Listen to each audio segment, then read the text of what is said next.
Assédio moral. Um estudo da UNB revela que as mulheres são as que mais sofrem com essa prática. Elas são vítimas em 70% dos casos. Para falar sobre esse assunto, nós convidamos o autor do estudo, o psicólogo João Batista Ferreira. Boa tarde. Boa tarde. O que caracteriza o assédio moral? Uma situação de perseguição que normalmente se repete e que está vinculada às condições de trabalho, basicamente às condições de trabalho, e que o objetivo é fazer com que a pessoa ou ela saia desse local ou ela de uma certa forma se adapte. Então acaba sendo um mecanismo de controle para que essas pessoas acabem funcionando de acordo com a lógica daquele grupo, né? Ou seja, não só a humilhação, mas, por exemplo, cobrança excessiva por metas de trabalho, produção, isso caracteriza assédio moral também? Dependendo da situação, pode caracterizar na medida em que essas metas estejam desproporcionais à condição dessas pessoas de atenderem aquilo que está sendo pedido. E outras coisas, como você também já citou, né? Quais são os problemas mais comuns que o senhor identificou no seu estudo?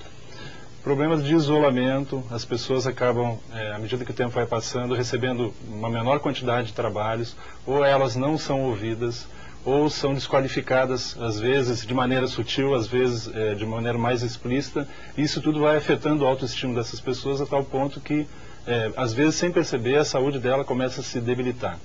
Problemas de saúde, quais são os principais? O senhor poderia citar para a gente? Que a acabam Confederação agora dos Bancários acabou fazendo uma pesquisa muito grande, que tem bastante sintonia com os resultados que nós temos identificado, e dores de cabeça, problemas respiratórios, problemas de ansiedade, sofrimento, muito sofrimento psíquico, né?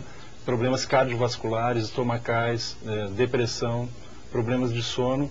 E nos casos mais graves, pode chegar até suicídio.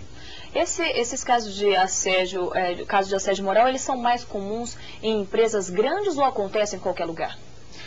Nas empresas pequenas e empresas privadas, quando essa perseguição ela começa, ela tende a ter um curso mais rápido, porque a empresa acaba, de uma certa forma, sendo tão forte essa pressão que a pessoa sai. Nas empresas maiores, órgãos públicos ou empresas com uma estrutura muito grande, o assédio moral tende a ser um pouco mais prolongado.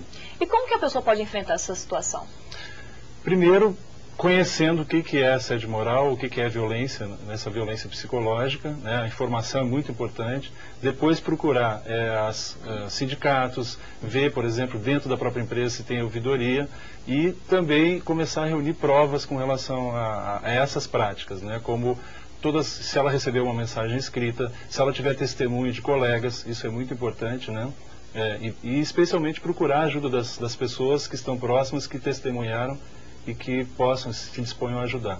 Bem, mas no caso dela fazer uma denúncia, enfim, ela reuniu provas, tem e-mails, cobranças, tem testemunho dos colegas, o que acontece? Há algum tipo de punição? O que é feito? Entra com uma ação na justiça, ou é a própria empresa, a própria ouvidoria? O que acontece? Assim, nós temos uma longa caminhada ainda com relação a conseguir na justiça que essas práticas sejam, primeiro, caracterizadas e tipificadas, e depois que se possa ter um curso via solução de justiça. O ideal é que se possa, num primeiro momento, logo que seja identificado isso, procurar alguns caminhos dentro da empresa ou junto com o sindicato, porque a ação judicial seria uma situação já mais extrema. Ou seja, buscar a ajuda dos companheiros, das pessoas, né, dos colegas de trabalho, porque isso fortalece o grupo, isso pode favorecer uma situação que não é um enfrentamento individual, mas uma ação coletiva ali também.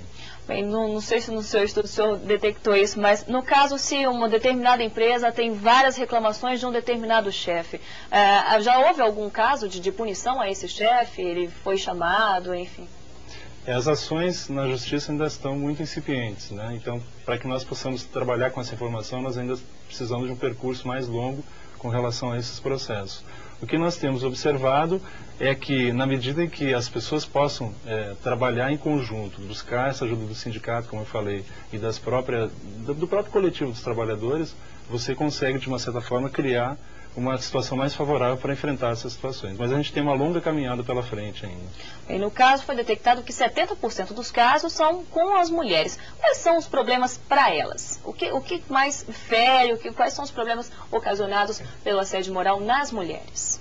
A questão da autoestima, que acaba sendo parecida com a situação dos homens, né? A situação que isso acaba afetando a saúde também, e com consequências que podem levar até afastamento do trabalho, às vezes sem que as mulheres percebam, né?